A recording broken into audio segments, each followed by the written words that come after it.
कोविड-19 बारे दसदा ते ਅਲਬਰਟਾ ਦੇ ਵਿੱਚ 2 ਮੌਤਾਂ ਹੋਈਆਂ ਨੇ ਕੋਵਿਡ-19 ਕਰਕੇ ਤੇ 94 ਨਵੇਂ ਕੇਸ ਆਏ ਆ ਔਰ ਇਹ ਪਿਛਲੇ 5 ਦਿਨਾਂ ਤੋਂ ਤਕਰੀਬਨ ਜਿਹੜਾ ਜੀ 100 ਤੋਂ ਨੰਬਰ ਘੱਟ ਹੀ ਆ ਰਹੇ ਨੇ। ਸੋ ਇਹਦੇ ਤੇ ਥੋੜਾ ਜਿਹਾ ਉਹਨਾਂ ਨੂੰ ਹੌਸਲਾ ਹੋਇਆ ਕਿ ਹਾਂ ਨੰਬਰ ਜਿਹੜੇ ਆ ਮਤਲਬ 3 ਡਿਜਿਟ ਤੋਂ ਹੁਣ ਘੱਟ ਕੇ 2 ਡਿਜਿਟ ਦੇ ਵਿੱਚ ਆ ਗਏ ਨੇ।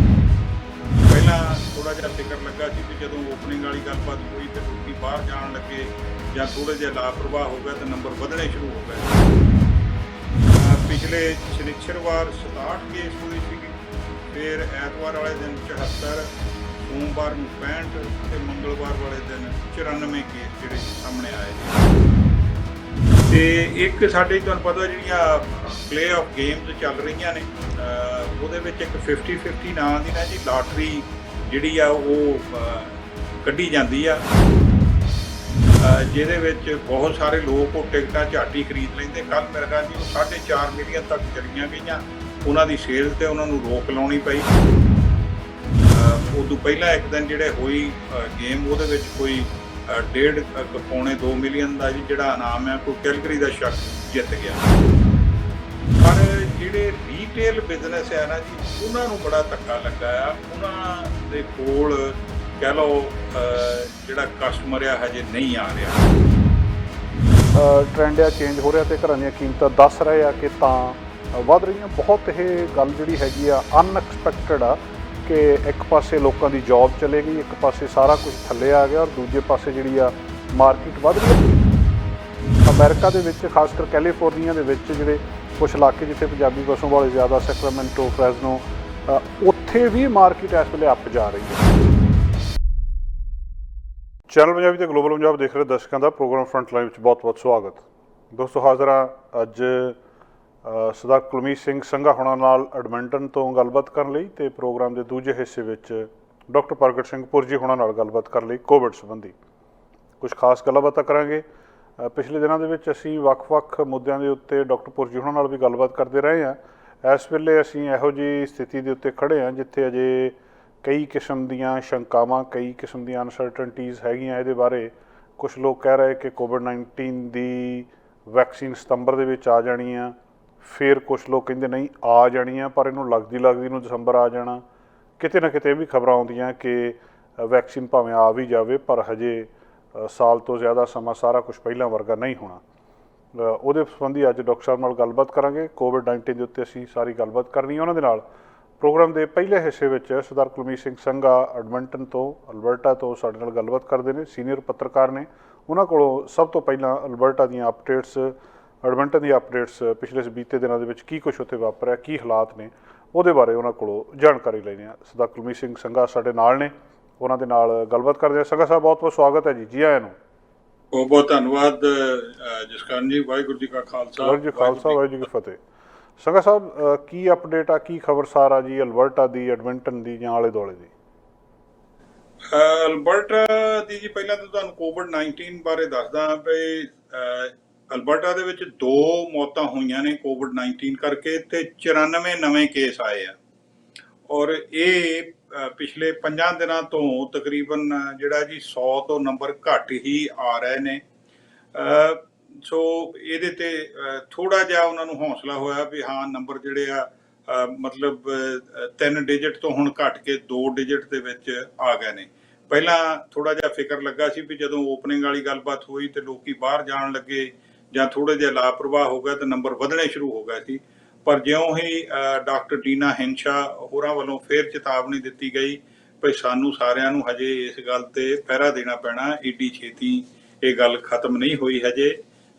ਜਿਹੜੇ ਪ੍ਰੋਪਰ ਸਾਨੂੰ ਸੋਸ਼ਲ ਡਿਸਟੈਂਸ ਬਣਾ ਕੇ ਰੱਖਣਾ ਪੈਂਦਾ ਉਹ ਰੱਖਣਾ ਚਾਹੀਦਾ, ਹੱਥ ਸਾਫ਼ ਕਰਨੇ ਚਾਹੀਦੇ ਨੇ।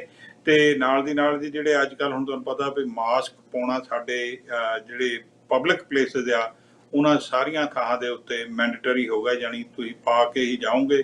ਅਗਰ ਤੁਸੀਂ ਬੱਸ ਜਾਂ LRT ਵਗੈਰਾ ਦੇ ਵਿੱਚ ਚੜ੍ਹਨਾ ਤੇ ਤੁਹਾਨੂੰ ਮਾਸਕ ਤੁਹਾਡੇ ਪਾਇਆ ਹੋਣਾ ਚਾਹੀਦਾ, ਜਾਂ ਜਿਹੜੀਆਂ ਵੀ ਕੋਈ ਫੈਸਿਲਿਟੀਜ਼ ਹੈਗੀਆਂ ਜਿੱਥੇ ਪਬਲਿਕ ਹੋਰ ਹੁੰਦੀ ਆ ਤੁਸੀਂ 6 ਫੁੱਟ ਦਾ ਫਾਸਲਾ ਨਹੀਂ ਬਣਾ ਕੇ ਰੱਖ ਸਕਦੇ, ਉੱਥੇ ਵੀ ਤੁਹਾਨੂੰ ਮਾਸਕ ਜਿਹੜਾ ਪਾਉਣਾ ਪਏਗਾ। ਸੋ ਇਹਨਾਂ ਸਾਰੀਆਂ ਗੱਲਾਂ ਦੇ ਨਾਲ ਉਹ ਕਹਿੰਦੇ ਜੀ ਵੀ ਜਿਹੜੀ ਇਹ ਗਿਣਤੀ ਆ ਉਹ ਘਟਣੀ ਸ਼ੁਰੂ ਹੋਈ ਆ।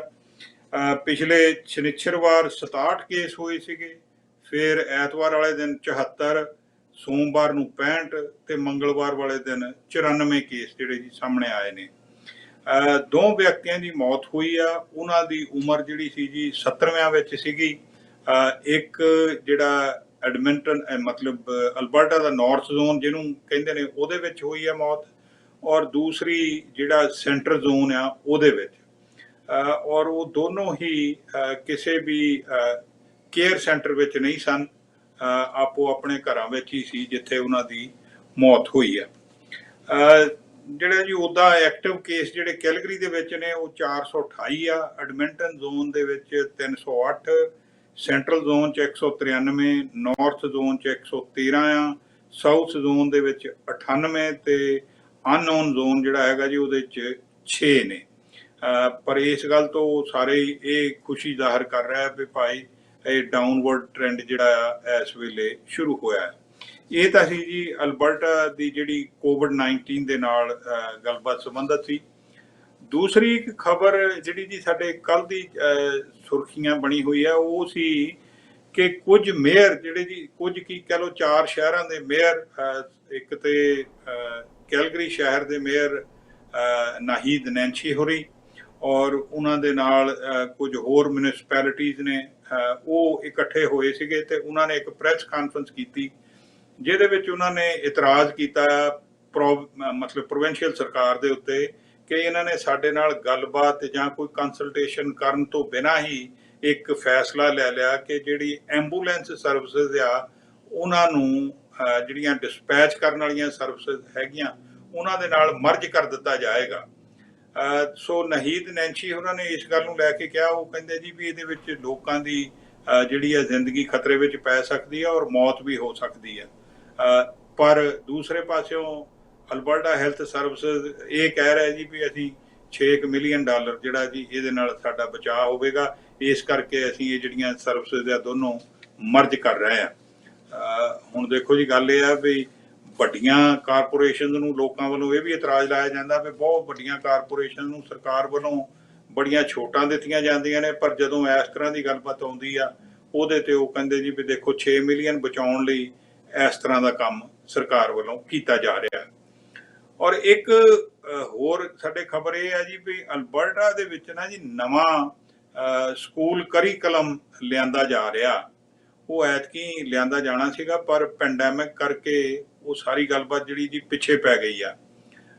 ਉਹਦਾ ਕਾਰਨ ਇਹ ਬਣਿਆ ਵੀ ਹੁਣ ਪੈਂਡੈਮਿਕ ਕਰਕੇ ਤੇ ਹੋਰ ਜਿਹੜੀ ਇੱਕ ਕਿਸਮ ਦੀ ਵਿਪਤਾ ਪਈ ਆ, ਸਕੂਲ ਖੁੱਲਣ ਜਾ ਰਹੇ ਨੇ ਸਤੰਬਰ ਦੇ ਵਿੱਚ। ਟੀਚਰ ਫਿਕਰਮੰਦ ਨੇ, ਪੇਰੈਂਟਸ ਵੀ ਫਿਕਰਮੰਦ ਨੇ। ਟੀਚਰ ਕਹਿੰਦੇ ਸਾਨੂੰ ਹੋਰ ਪੈਸੇ ਚਾਹੀਦੇ ਆ, ਹੋਰ ਸਟਾਫ ਚਾਹੀਦਾ।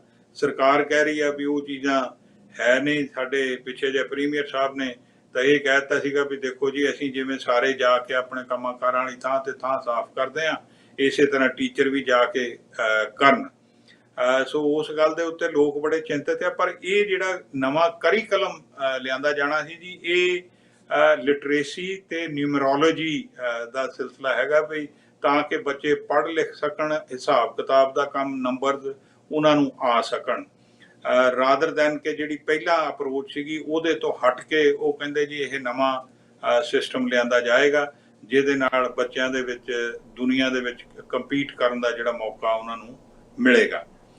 ਪਰ ਉਹ ਹੁਣ ਹਾਲ ਦੀ ਘੜੀ ਗੱਲ ਜਿਹੜੀ ਹੈ ਜੀ ਉਹ ਵੀ ਟਲ ਗਈ ਆ ਤੇ ਪੈਂਡੈਮਿਕ ਕਰਕੇ, ਤੇ ਅਗਲੇ ਸਾਲ ਜਿਹੜਾ ਉਹ ਸਤੰਬਰ ਦੇ ਵਿੱਚ ਉਹਨੂੰ ਲਿਆਉਣ ਦੀ ਕੋਸ਼ਿਸ਼ ਕੀਤੀ ਜਾਏਗੀ। ਤੇ ਇੱਕ ਸਾਡੇ ਤੁਹਾਨੂੰ ਪਤਾ ਜਿਹੜੀਆਂ ਪਲੇ ਆਫ ਗੇਮਸ ਚੱਲ ਰਹੀਆਂ ਨੇ, ਉਹਦੇ ਵਿੱਚ ਇੱਕ 50-50 ਨਾਂ ਦੀ ਨਾ ਜੀ ਲਾਟਰੀ ਜਿਹੜੀ ਆ ਉਹ ਕੱਢੀ ਜਾਂਦੀ ਆ, ਜਿਹਦੇ ਵਿੱਚ ਬਹੁਤ ਸਾਰੇ ਲੋਕ ਉਹ ਟਿਕਟਾਂ ਝੱਟ ਹੀ ਖਰੀਦ ਲੈਂਦੇ। ਕੱਲ ਮੇਰੇ ਖਿਆਲ ਜੀ ਉਹ 4.5 ਮਿਲੀਅਨ ਤੱਕ ਚਲੀਆਂ ਗਈਆਂ, ਉਹਨਾਂ ਦੀ ਸੇਲ ਤੇ ਉਹਨਾਂ ਨੂੰ ਰੋਕ ਲਾਉਣੀ ਪਈ।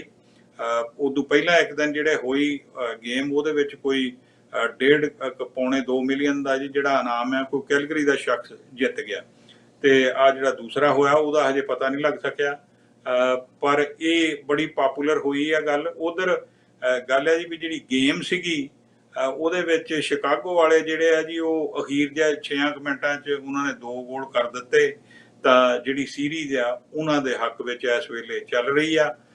ਸੋ ਲੱਗਦਾ ਤਾਂ ਇਹ ਸੀਗਾ ਵੀ ਆਇਲਰਸ ਆਰ ਇਨ ਕੰਟਰੋਲ, ਪਰ ਉਹ ਅਖੀਰ ਤੇ ਜੀ ਜਿਹੜੇ ਆ ਸ਼ਿਕਾਗੋ ਵਾਲੇ ਉਹ ਗੇਮ ਜਿੱਤ ਗਏ। ਤੇ ਵੈਸੇ ਕੰਮਾਂ ਕਾਰਾਂ ਦਾ, ਮਾਰਕੀਟ ਦਾ, ਰੈਸਟੋਰੈਂਟ ਦਾ, ਕੰਸਟਰਕਸ਼ਨ ਦਾ ਕੀ ਹਾਲਤ ਆ ਐਡਮੰਟਨ ਦੇ ਵਿੱਚ? ਖਾਸ ਕਰਕੇ ਕੰਮਕਾਰ ਖੁੱਲ੍ਹ ਰਹੇ ਆ ਜਾਂ ਕਿਸ ਤਰ੍ਹਾਂ ਦੀ ਸਿਚੁਏਸ਼ਨ ਆ ਜੀ? ਜਿਸ ਕਾਰਨ ਜੀ ਜਿਹੜੇ ਕੰਮ ਕਰ ਆ ਜੀ, ਦੇਖੋ ਖੁੱਲ੍ਹ ਰਹੇ ਆ ਹੌਲੀ ਹੌਲੀ। ਕੰਸਟਰਕਸ਼ਨ ਦਾ ਕੰਮ ਵੀ ਚੱਲ ਰਿਹਾ ਹੈਗਾ। ਮੈਨੂੰ ਕੱਲ੍ਹ ਹੀ ਇੱਕ ਬਿਲਡਰ ਮਿਲੇ ਸੀਗੇ, ਉਹ ਦੱਸਦੇ ਸੀਗੇ ਵੀ ਉਹਨਾਂ ਨੇ ਮਤਲਬ ਸ਼ਹਿਰ ਦੇ ਇੱਕ ਹਿੱਸੇ ਦੇ ਵਿੱਚ ਹੁਣ ਗਾਂਹ ਨੂੰ ਬਿਲਡਿੰਗ ਦਾ ਕੰਮ ਕਾਰ ਆਰੰਭ ਕਰ ਰਹੇ ਨੇ। ਉਹ ਘਰ ਵਗੈਰਾ ਬਣਾਉਂਦੇ ਨੇ, ਰੈਜ਼ੀਡੈਂਸ਼ੀਅਲ ਹੋਮਸ। ਪਰ ਜਿਹੜੇ ਰੀਟੇਲ ਬਿਜ਼ਨਸ ਆ ਨਾ ਜੀ, ਉਹਨਾਂ ਨੂੰ ਬੜਾ ਧੱਕਾ ਲੱਗਾ ਆ। ਉਹਨਾਂ ਦੇ ਕੋਲ ਕਹਿ ਲਓ ਜਿਹੜਾ ਕਸਟਮਰ ਆ ਹਜੇ ਨਹੀਂ ਆ ਰਿਹਾ, ਕਿਉਂਕਿ ਬਹੁਤ ਸਾਰੇ ਜਿਹੜੇ ਜਿਵੇਂ ਹੁਣ ਆਪਣੇ ਜੀ ਆਪਾਂ ਅੱਗੇ ਵੀ ਗੱਲ ਕੀਤੀ ਆ ਕਿ ਜਿਹੜੇ ਛੋਟੇ ਛੋਟੇ ਬਿਜ਼ਨਸ ਹੈਗੇ ਆ, ਇਹ ਜਿਹੜੇ ਇੱਕ ਦੂਜੇ ਨਾਲ ਰਿਲੇਟਡ ਹੁੰਦੇ ਆ। ਵੀ ਜੇ ਕੋਈ ਫੰਕਸ਼ਨ ਹੁੰਦੇ ਆ, ਮੇਲੇ ਹੁੰਦੇ ਆ, ਤੇ ਕੱਪੜੇ ਫੈਸ਼ਨ ਵਾਲੇ ਉਹ ਵੀ ਵਿਕਦੇ ਆ, ਸੋਨਾ ਵਿਕਦਾ ਆ, ਮਤਲਬ ਗਹਿਣੇ ਵਿਕਦੇ ਆ। ਕੋਈ ਫੰਕਸ਼ਨ ਹੀ ਹੈ ਨਹੀਂ ਤਾਂ ਜੀ ਲੋਕ ਕਿੱਥੇ ਪੈਸਾ ਖਰਚਣ, ਸਾਰੇ ਘਰੋਂ ਘਰੀ ਬੈਠੇ ਨੇ। ਸੋ ਉਹ ਰਿਟੇਲ ਬਿਜ਼ਨਸ ਨੂੰ ਕਾਫੀ ਫਰਕ ਪਿਆ ਔਰ ਹਜੇ ਤੱਕ ਉਹ ਜਿਵੇਂ ਕਹਿੰਦੇ ਹੁੰਦੇ ਨਾ, ਇਹਦੇ ਚੋਂ ਬਾਹਰ ਨਹੀਂ ਆ ਰਿਹਾ ਜੀ। ਪੈਂਡੈਮਿਕ ਦੀ ਜਿਹੜਾ ਉਹਨਾਂ ਤੇ ਦਬਾਅ ਬਣਿਆ ਉਹਦੇ ਚੋਂ ਬੜਾ ਔਖਾ ਆ ਉਹਨਾਂ ਲਈ। ਕਾਫੀ ਗੱਲਾਂ ਬਾਤਾਂ ਚੱਲਦੀਆਂ ਕਿ ਕੈਨੇਡਾ ਦੇ ਵਿੱਚ ਅਪ ਹੋਈ ਆ, ਐਡਮਿੰਟਨ ਦੇ ਵਿੱਚ ਕੀ ਹਾਲਤ ਆ? ਡਾਊਨ ਗਈ, ਅਪ ਹੋਈ, ਜਾਂ ਕੀ ਸਿਚੁਏਸ਼ਨ ਆ ਜੀ? ਕਿਸ ਗੱਲ ਦੀ ਤੁਸੀਂ ਮੈਂ ਮਿਸ ਕਰ ਗਿਆ ਤੁਹਾਡੀ ਜਿਹੜਾ ਪਹਿਲਾਂ ਜਿਹੜੀ ਰੀਅਲ ਸਟੇਟ ਦੀ ਮਾਰਕੀਟ ਆ, ਘਰਾਂ ਦੀ ਵਿਕਰੀ ਆ, ਉਹਦੀ ਕੀ ਹਾਲਤ ਆ ਜੀ? ਉਹ ਵੀ ਇਸੇ ਤਰ੍ਹਾਂ ਹੀ ਆ ਜੀ। ਕੋਈ ਰੀਅਲ estate ਇੱਥੇ ਕੋਈ ਜ਼ਿਆਦਾ ਤੇਜ਼ ਨਹੀਂ ਹੈ। ਸਾਨੂੰ ਸਮਾਂ ਤੇ ਇੱਥੇ ਬੈਠਿਆਂ ਨੂੰ ਬੜੀ ਹੈਰਾਨੀ ਹੁੰਦੀ ਜਦੋਂ ਸੁਣਦੇ ਆ ਕਿ ਵੈਨਕੂਵਰ ਦੇ ਵਿੱਚ ਸੇਲਜ਼ ਵੀ ਵੱਧ ਗਈਆਂ ਨੇ ਔਰ ਕੀਮਤਾਂ ਵੀ ਵੱਧ ਗਈਆਂ। ਉਹ ਮਤਲਬ ਇਸੇ ਤਰ੍ਹਾਂ ਟੋਰਾਂਟੋ ਦੇ ਵਿੱਚ ਹੋ ਰਿਹਾ। ਮੈਨੂੰ ਲੱਗਦਾ ਵੀ ਭਾਵੇਂ ਆਪਾਂ ਇੱਕ ਮੁਲਕ ਵਿੱਚ ਰਹਿੰਦੇ ਆ ਜੀ, ਪਰ ਇੱਦਾਂ ਲੱਗਦਾ ਵੀ ਇਹ ਵੱਖਰੇ ਵੱਖਰੇ ਦੇਸ਼ ਹੀ ਆ। ਕਿਉਂਕਿ ਜਿਹੜੀ ਵੈਨਕੂਵਰ ਦੇ ਵਿੱਚ ਘਰਾਂ ਦੀ ਕੀਮਤ ਵਧਣੀ ਆ, ਉਹ ਇੱਦਾਂ ਲੱਗਦਾ ਵੀ ਜਿਹੜੇ ਲੋਕ ਹੋ ਸਕਦਾ ਹਾਂਗਕਾਂਗ ਦੇ ਵਿੱਚੋਂ ਸ਼ਾਇਦ ਉਹ ਪਿਛਲੀ ਵਾਰੀ ਵਾਂਗ ਮੂਵ ਹੋਣੇ ਸ਼ੁਰੂ ਹੋ ਗਏ ਨੇ, ਜਾਂ ਉਸ ਗੱਲ ਨੂੰ ਲੈ ਕੇ ਲੋਕਾਂ ਦੇ ਵਿੱਚ ਹੈ ਵੀ ਉਹਨਾਂ ਲੋਕਾਂ ਨੇ ਆਉਣਾ ਤੇ ਕੀਮਤਾਂ ਆਲਰੇਡੀ ਵਧਣੀਆਂ ਸ਼ੁਰੂ ਹੋ ਗਈਆਂ। ਮਤਲਬ ਜਿਹੜੇ ਅਲਬਰਟਾ ਦੇ ਵਿੱਚ ਸ਼ਹਿਰ ਕੈਲਗਰੀ ਤੇ ਐਡਮੰਟਨ ਨੇ, ਇਹ ਬਾਅਦ ਦੇ ਵਿੱਚ ਆਉਂਦੇ ਆ। ਪਹਿਲਾਂ ਵੈਨਕੂਵਰ ਲੋਕਾਂ ਦੀ ਚੋਇਸ ਹੈ ਜਾਂ ਟੋਰਾਂਟੋ ਆ ਜੀ। ਦੋ ਸ਼ਹਿਰ ਨੇ ਕੈਨੇਡਾ ਦੇ ਜਿਨ੍ਹਾਂ ਵੱਲ ਲੋਕ ਜਾਂਦੇ ਨੇ, ਬਾਕੀ ਫਿਰ ਬਾਅਦ ਦੇ ਵਿੱਚ ਦੂਸਰਿਆਂ ਸ਼ਹਿਰਾਂ ਵੱਲ। ਤੇ ਸੰਘਾ ਸਾਹਿਬ, ਜਿਹੜਾ ਇਸ ਵੇਲੇ ਓਵਰਆਲ ਕੰਮਾਂ ਕਾਰਾਂ ਦੀ ਕੀ ਹਾਲਤ ਆ? ਕਈ ਥਾਵਾਂ ਦੇ ਉੱਤੇ ਕੰਮਾਂ ਤੇ ਨਹੀਂ ਆ ਰਹੇ, ਜਿਹੜੇ ਐਮਪਲੋਇਰ ਆ ਉਹਨਾਂ ਨੂੰ ਪ੍ਰੋਬਲਮ ਆ ਰਹੀ ਆ। ਕਈ ਕਹਿ ਰਹੇ ਆ ਕਿ ਅਜੇ ਹੋਰ ਸਰਕਾਰ ਨੂੰ ਜਿਹੜੀ ਉਹ ਫੰਡਿੰਗ ਆ, ਐਮਰਜੈਂਸੀ ਫੰਡਿੰਗ ਆ, ਉਹ ਦੇਣੀ ਚਾਹੀਦੀ ਹੈ ਤਾਂ ਕਿ ਜਿਹੜੇ ਕੰਮ ਕਾਰ ਨਹੀਂ ਖੁੱਲ੍ਹੇ ਉਹਨਾਂ ਵਰਕਰਾਂ ਦੀ ਮਦਦ ਹੋ ਸਕੇ। ਐਡਮਿੰਟਨ 'ਚ ਕੀ ਇਸ ਤਰ੍ਹਾਂ ਦੀ ਪੋਜੀਸ਼ਨ ਆ ਜੀ?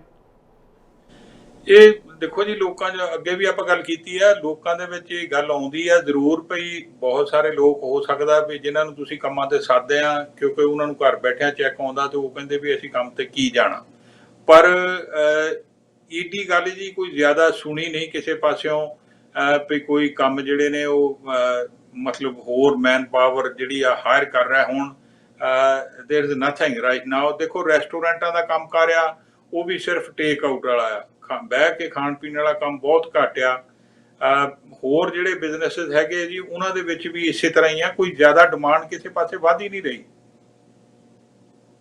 ਸੰਘਾ ਸਾਹਿਬ, ਬਹੁਤ ਬਹੁਤ ਸ਼ੁਕਰੀਆ ਜੀ, ਮਿਹਰਬਾਨੀ, ਤੁਸੀਂ ਸਮਾਂ ਕੱਢਿਆ, ਸਾਨੂੰ ਬਹੁਤ ਸਾਰੀ ਜਾਣਕਾਰੀ ਦਿੱਤੀ, ਮਿਹਰਬਾਨੀ ਜੀ। ਧੰਨਵਾਦ ਜਸਕਰਨ ਜੀ। ਸਾਨੂੰ ਇਹ ਜ਼ਰੂਰ ਦੱਸਿਓ ਵੀ ਵੈਨਕੂਵਰ ਦੇ ਵਿੱਚ ਇਹ ਜਿਹੜਾ ਚਮਤਕਾਰ ਆ ਇਹ ਕਿਵੇਂ ਹੋ ਰਿਹਾ, ਵੀ ਜਿਹੜੀਆਂ ਇੰਨੇ ਮਹਿੰਗੇ ਘਰ ਆਲਰੇਡੀ ਔਰ ਕੀ ਇੰਨੀਆਂ ਤਨਖਾਹਾਂ ਵੱਧ ਚੁੱਕੀਆਂ ਲੋਕਾਂ ਦੀਆਂ ਵੀ ਜਿਹੜੇ ਲੋਕ ਇੱਦਾਂ ਅਫੋਰਡ ਕਰਦੇ ਜੀ। ਕੌਣ ਆ ਉਹ ਲੋਕ?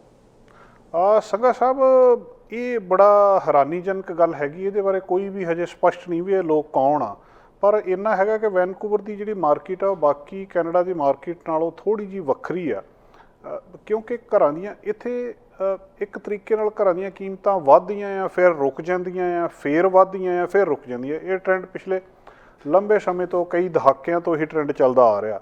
ਹੁਣ ਪਿਛਲੇ ਸਮੇਂ ਦੇ ਵਿੱਚ ਇਹ ਕੀਮਤਾਂ ਵੱਧ ਕੇ ਰੁਕ ਚੁੱਕੀਆਂ ਸੀ, ਜਾਂ ਜਿਹਨੂੰ ਕਹ ਲਓ ਮਾਰਕੀਟ ਸਾਹ ਲੈ ਰਹੀ ਸੀ, ਜਿਹੜੀ ਗੱਲ ਐਕਸਪਰਟ ਦੱਸਦੇ ਆ। ਔਰ ਉਹਦੇ ਤੋਂ ਬਾਅਦ ਹੁਣ ਫਿਰ ਮਾਰਕੀਟ ਨੇ ਵਧਣਾ ਸੀ ਇੱਕ ਵਾਰੀ, ਉਹ ਸਮਾਂ ਸੀਗਾ ਇਸ ਵੇਲੇ ਕਹਿ ਲਓ ਵੀ ਜਿੱਦਾਂ ਉਹ ਦੂਜੀ ਜਿਹੜੀ ਉਹ ਸਮਾਂ ਆ ਗਿਆ ਸੀ ਵੀ ਇਹਨੇ ਅੱਪ ਜਾਣਾ ਸੀ। ਦੂਜੀ ਗੱਲ ਜਿਹੜਾ ਇੰਟਰਸਟ ਰੇਟ ਬਹੁਤ ਘੱਟ ਆ, ਹਰ ਇੱਕ ਬੰਦਾ ਚਾਹੁੰਦਾ ਵੀ ਮੈਂ ਕਿਸੇ ਨਾ ਕਿਸੇ ਤਰ੍ਹਾਂ ਕੁਛ ਲੈ ਲਵਾਂ। ਤੀਜੀ ਗੱਲ ਬਾਹਰੋਂ ਲੋਕ ਲਗਾਤਾਰ ਆ ਰਹੇ ਨੇ, 1000 ਬੰਦਾ ਇੱਥੇ ਕੱਲੀ ਛੋਟਾ ਜਿਹਾ ਸ਼ਹਿਰ ਆ ਸਰੀ, ਇਹਦੇ ਵਿੱਚ ਹੀ ਹਰ ਮਹੀਨੇ ਆ ਜਾਂਦਾ। ਉਹਨਾਂ ਨੇ ਕਿਤੇ ਨਾ ਕਿਤੇ ਜਾਣਾ ਹੀ ਆ। ਬੇਸਮੈਂਟਸ ਜਿਹੜੀਆਂ ਸਾਰੀਆਂ ਭਰ ਚੁੱਕੀਆਂ, ਉਹ ਬਾਹਰ ਨਿਕਲਣਾ ਚਾਹੁੰਦੇ ਆ। ਇਨਵੈਂਟਰੀ ਓਨੀ ਹੈ ਨਹੀਂ ਗੀ ਇੱਥੇ, ਜਿਹੜੇ ਲੋਕ ਮਤਲਬ ਘਰ ਉਹਨੇ ਜਿਹੜੇ ਸੀਗੇ ਉਹ ਮਾਰਕੀਟ ਦੇ ਵਿੱਚ ਹੈ ਨਹੀਂ, ਉਹ ਲੋਕਾਂ ਨੇ ਥੋੜ੍ਹੇ ਜਿਹੇ ਹੋਲਡ ਕਰ ਲਏ ਵੀ ਥੋੜ੍ਹਾ ਚਿਰ ਰੋਕ ਲਿਆ ਜਾਵੇ। ਸੋ ਕਈ ਕਾਰਨ ਇਹਦੇ ਸਾਹਮਣੇ ਆਉਂਦੇ ਆ। ਕੁਦਰਤੀ ਤੌਰ 'ਤੇ ਜਦੋਂ ਇਹ ਦੇਖਦੇ ਆ ਕਿ ਇਸ ਪੈਂਡੈਮਿਕ ਦੇ ਵਿੱਚ ਕਿੱਥੇ ਕੀ ਹਾਲਤ ਰਹੀ ਆ, BC ਕਾਫੀ ਸੇਫ ਰਿਹਾ ਇਸ ਮਾਮਲੇ ਦੇ ਵਿੱਚ ਵੀ। ਇਸ ਕਰਕੇ ਜਿਹੜਾ ਬਾਹਰਲਾ ਇਨਵੈਸਟਰ ਆ, ਕੋਈ ਇੰਡੀਆ ਤੋਂ ਆਉਣਾ ਚਾਹੁੰਦਾ ਪੈਸਾ ਲੈ ਕੇ, ਕੋਈ ਹਾਂਗਕਾਂਗ ਵਾਲਾ ਫੈਕਟਰ ਵੀ ਹੈਗਾ ਆ, ਉਹ ਜਿਹੜੇ ਆ ਉਹ ਪ੍ਰੈਫਰ ਕਰ ਰਹੇ ਆ BC ਦੇ ਵਿੱਚ ਰਹਿਣ ਨੂੰ।